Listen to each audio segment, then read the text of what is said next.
Hello everyone and welcome back to another video. So in today's video I'm going to show you how to fix a frozen toolbar in Adobe Acrobat. So actually guys, if the toolbar in Adobe Acrobat is frozen and responsive or won't let you click buttons, so the issue is usually caused by a temporary software glitch, corrupted preferences, an outdated version of Acrobat maybe, or conflicts with your system.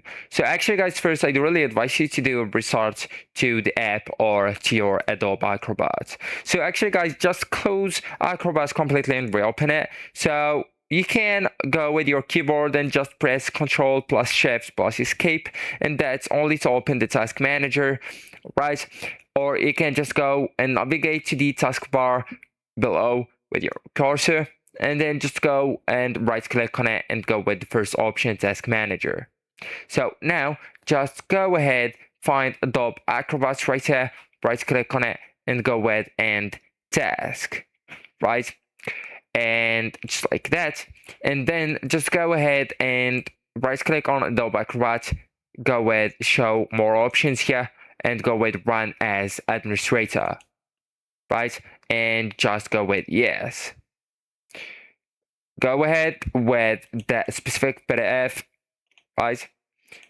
And then check the toolbar if still frozen. If yes, so right now you will need to update Adobe Acrobat, right? So installing the latest updates can resolve known interface bugs. So just go ahead, as I told you, to the question mark at the top bar right here, go with Acrobat help, and then wait a few seconds so you will get forwarded into the official website. So right here you will need just to go with get started and then just download the Acrobat Reader, so that way you will install the latest version of it or just install any available updates, right? And do the same restart to Acrobat, right? Even guys, you can open a different PDF, right? So if the toolbar freezes only with one document, that PDF may be corrupted or contain complex elements, causing Acrobat to become responsive. So actually guys, that's it. This is the end of the video. Thank you so much for watching and goodbye.